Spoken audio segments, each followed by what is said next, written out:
Always appreciate having a conversation with Frank Nobilo from CBS Sports. More so even now because he's a doggy dad, and so he is much cheerier. He's not nearly as cantankerous as he used to be when he would try to defend being a cat owner. He joins me now as we get ready for the Tour Championship. I'm just as cantankerous. Yes, I am. Yes, I am. I just have a softer side. Occasionally on the broadcast, and it makes me smile. How you doing? Good, my man. Yeah, no, it's good. It's been we have one more event, as you know, at Atlanta, just the last 2 days in the weekend. But very proud of the team. I think given what 2026 has started off, developed in the middle, and now finishing, we want to finish strong. So I think it's been an excellent season. A lot of new names thrown out there. Golf it's never a straight line. We know that. So I'm looking forward to finishing the season. I get to go back to New Zealand. The Asian Amateur is down there this year. Excellent. What Ryan Fox has done. There's a lot of personal things as well. I think 2026 has been great. It has. And to your point about, the life isn't linear, the game certainly isn't. Wyndham Clark exemplifies that because the truth is that he was ebbing into the springtime and coming off of the episode of last year, and all of a sudden he jumps up. I thought he handled the Sunday at the Byron Nelson exceptionally well. Obviously, it's one thing to score, but I thought, some moments where he could have gone awry, and all of a sudden here he sits. Give me your thoughts about the things that he's navigated, the Shinnecock episode, feeling like he was the tide was against him, and then just this weekend at St. Louis, Rory is going to get people to root for him, and he was ebbing, and I'm talking about in the round, he was idling, he was 3 over with 3 to go. Give me your thoughts about how Wyndham Clark has done what he's done. Well, number one, Gary, as we all know, he's a superb talent. Yep. And I think to understand him a little bit, you're to go, I hate to bring this up, but I have no comprehension what it's like to lose your mother. Yep. And so I think that's still deep-seated within him, and sometimes we forget that. So that's part of his personality, how he's fought through that, how he's tried to still play this game at such a high level. And then when he finds that gear, his top gear is as good as anyone, if not better, in the world. I was at Byron Nelson when he shot 60. And jokingly, I said, he was over, Johnson Wagner was in the fairway. And I think he had a 9-iron or an 8-iron in. And the normal call would be he's going to aim a little left of the flag because the flag was tucked right. And I said, if he holds this, he shoots 59. And he hit it to a foot. And when he gets in that mode, some people are scared to keep going low and making birdies. He's not. And it reminded me of Pebble Beach, too, where he shot 60. Just a couple of years ago. I remember in the practice run going out there and he was on the 18th tee and he just threw it out there with a driving iron and this breeze was just humming from left to right. And he just hit a bullet down the left side. So for a guy that probably weighs, 175, 180, he's very strong. I love how simple his swing is. But I think, and I got to be honest, with the advent of Liv, we ran out of villains too on the PGA Tour. Some people that moved the needle, and he became that guy. Now he did make mistakes. It took him a while, obviously, to apologize what happened at Oakmont, but he did, and he did it in his way. But it's still just some baggage that he carries with, and sadly that overshadows the golf. But just going back to what he did in the weekend. You go back to Shinnecock Hills. Who did he play with on the final round? He played with the best player in the world, Scottie Scheffler. So he'd already beaten Rory head-to-head, basically, when he won his first US Open at the LA Country Club. And now he gets Rory in the last group. And like I said, you just know the crowd, the fans. And St. Louis is a great sporting city. So they want someone to catch up and chase the leader. But it's Rory as well. And when Rory gets the tail between the legs, he also has that other gear. So when it got tight with, I think it was 5 or 6 holes to go, you could just feel it, you just feel the energy, even through the TV set. And Wyndham had not made a birdie. And to be honest, was poor. And McIlroy wasn't necessarily great, was struggling with the driver. But he didn't shy away from the job. And it was eerily similar to Shinnecock. And so you see the guy that shoots 60 at Byron Nelson, 60 at Pebble Beach, both course records, right? And then fights down the best player in the world at Shinnecock, and then arguably, one of the flagship for golf around the world, which is McIlroy. So, and he stood up both times. So I don't think he gets enough credit for that. I think he likes to be the last man standing. Yeah, look, LA, he some great up and downs late. He was scuffling a little bit, and it was Rory with his breath on the back of his neck. Xander in Charlotte. Xander was, he wasn't what he was, obviously having won the two majors since, but he was a made guy, and he held him off. He is not afraid of heavyweight class stuff, and he can take a punch to the point you just made. Frank, give me your thoughts on 2 decades into this, and obviously we're getting ready to make a serious alteration to what the PGA Tour looks like starting in 2028. What do you think has been the most redeemable aspects of having this series that has been branded as the playoffs for a couple of decades? Great question. To be honest, I don't think they ever got it right. That's fair. But I applaud the fact that something different was tried. And I remember the old Tour Championship days. It was just winners only they got in the Tour Championship. So that had been gone forever and a day. And it was a way really to challenge the start of football season. That's what it was designed for. It's like the season peters out. Golf, well, what are you going to do? Everybody's interested in other sports. And we've got, golf's this great game. People play 24/7, really, if they could. There's simulators now and 12 months a year, even in cold climates. You go indoors. People are addicted to the game. And we're not an occasional sport. In other words, what I mean by that, we're not 8 o'clock at night. You sit there with your family and watch NFL. I've said it before, I think it's 49 million people play or are exposed to golf in this country alone. If we can get a 4 or 5 rating, that's extremely good. One of the reasons why is golf is played at the same time people normally compete and play at their own local club. So, we're a participant sport.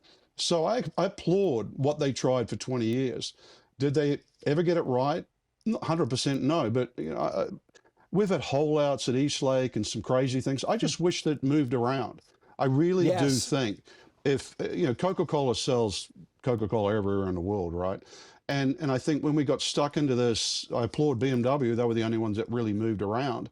And you get exposed to different courses because I think it allows these cities, these golfing meccas really, or areas that just love the game. And you start moving a championship around. And I think you just draw on that natural energy of newness.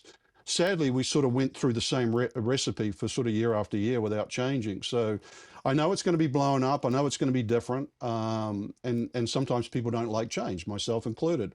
But I know there are some smart people running the numbers. And I've had some conversations over the last couple of weeks. So they're not taking it lightly. They know they have to improve upon that. But, there's things that we do very well. And, like I like the fact that we play in a lot of venues, Minnesota, Detroit, all of that. There's some really good golfing places. I will hate when if those places go away. I know some of the Challenger Series, we might go there. So I'm still ready to see the finished product before I judge. Yeah, I totally agree about the idea of mini rotas. I also think you can appeal to certain places that don't want it. They don't have the appetite for the annual. But if you tell me, maybe once every 5 years or maybe a little bit longer between, and then you're getting a market that is thirsting for it because it's infrequent. All of those elements lend itself to what you just saw, certainly in St. Louis. Frank, I know how much you love the process and respect the pursuit because you did it yourself. I'm curious, with all the data and all the optimization, do you hear players and coaches talk about winning very much? They do it differently now. It's interesting you bring that up because last week Trevor and I were just talking about like the blueprint for success is different. And I'll actually use Bellerive last week as a great example. Predominantly, every hole bends to the left. So in my era, you would say you've got to draw it. Matter of fact, when I played the PGA Championship there in 1992, I thought, I cut it. So I'm like, how am I going to play there? Every hole bends to the left. So the old adage was, well, hole goes to the left, draw it. And then guys like Scott Fawcett and Decade, and they crunch the numbers and they go, well, if that's not your shot, why try and play it? And oddly enough, when you look at that leaderboard in the weekend, there were so many people that cut the balls. So that's number one where it's changed. They do go into the analytics. You look at the European side and the Ryder Cup, for example, not to sort of rub salt into the wounds, but, and I forget who Scottie was playing with, but the Europeans had run all the data on the American teams as well as their own teams. And they thought the worst pairing in alternate shot was, and I'm airballing the guy that Scottie played with. Might have been Russell Henley. Was it Henley? Exactly, yeah. Yeah. Tremendous players, but the way they run their data, it's like, how far will your tee shot go? And if your tee shot leaves 160 yards, how good am I from 160 yards? And they literally go down to that 15, 20 feet. So they run all these simulations. And they found out that actually the worst pairing was that pairing. Well, actually, it was the second worst pairing. The worst pairing was them actually playing on the opposite tee. In other words, if Scottie played the first tee, it was him teeing off the second tee, for example. And that's what the Americans went out with the very next day. So data really is extremely big in that. And another one, it's like, I was also brought up in the school like never up, never in, even though I did leave a lot of putts short. And so it pained me because I thought that was the way you had to putt. And we also saw that with Tiger Woods. But once again, when you look at the data and you realize that, for example, holding speed is much less than what I was led to believe. And you see that a lot more with the best players, even bunker play. Chipping and pitching, the Joe Mayos of the world. You know, for example, a 60-degree wedge, you would think, oh, it's great, the ball's going to launch at like 60 degrees. Well, it doesn't. It launches around half of that, between 30 and 35 degrees.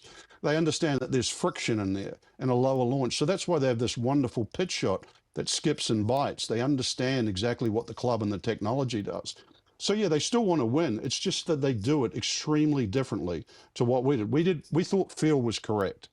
What they've felt today, I think they understand the difference between feel and reality. And the next step actually will be even better, because this is really the first generation that's been exposed to all of that. You mentioned Scheffler. Look, this is 5 years now. Is there something we're neglecting or not speaking enough about as far as whether it is a number or performance data, overall production level? Is there something that you appreciate that you wish you could speak about more, or all of us should speak about more? No, not really. I just think that's where we are with the game. We talk about distance, right? And I talk about distance from a different point of view. I think longer hitters should be rewarded more, but it also means they should be punished more when they're crooked, and a straighter hitter therefore is going to get his reward by finding a fairway. So I think the reward is a little different now. So when you look at Scottie, it's predominantly a second shot game now. If a player can't reach a par 5 and 2, they complain about the course, really.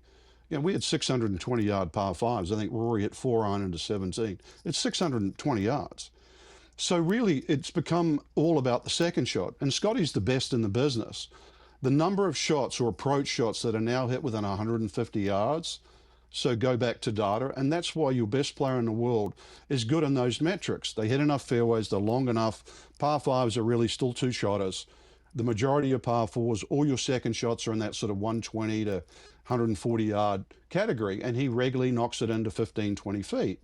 So therefore, he has more opportunities, and even if he's an average putter, because the poor putters are still good on the PGA Tour.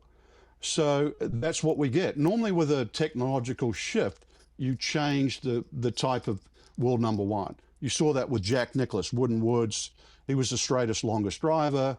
Advent of metal, you had Tiger Woods that was even longer than everybody else, added a great short game, so then he dominated the game for a while. You had the solid ball come in, and now we've got this constantly, everybody's hitting it further and further, so really every par 4, par 5 is 2 shots. So that's what's changed the metrics, and Scottie's tremendous at that. It's the other thing, Frank, about him, and it's not that all these guys are not competing really, really hard. The athletes in my lifetime that I've appreciated the most is the idea that there was never a night off, whether it was a Tuesday night in Vancouver and the Bulls are playing the Grizzlies before they moved to Memphis, is that he gives everybody their money's worth, whether it's you're on the ground or you're watching on television, hand, foot, and mouth. I didn't know he had that. I knew he was under the weather, and he's just dogged about every shot being in competition, and I appreciate the heck out of that. Yeah, well, I've only ever suffered from foot and mouth disease. I mean, he had hand, foot and mouth disease, so I don't know what that's like. But yeah, I wish we'd known that a little bit earlier. So yes, he was a little grumpy in the week, and that makes sense. But like I said, I can only identify with the foot and mouth part of it. So well, anybody, you said, you struggle with change. The hell you do. You are now a dog guy. And I never thought in my lifetime, you used to berate me. Stop talking about how much you love your dog. I love my cat. And I love those interludes, but I love now that you got a little man in your life. He's brilliant. I've actually just got to pick him up in a couple of hours too. So, yeah, hopefully he's going to look a little sharper. Yeah, I told him he's got to clean up his act. Yeah. So. Hey, I know how much you appreciate. CBS doesn't do this every year. These three events, Edding and Eastlake this weekend, and you're right. Great year for golf. Transition year for your team. Adding Johnson to the fold, the chemistry, it's palpable, and that's a neat thing for the viewer. Thank you, though, as always. Cheers, Gary. Take care, man.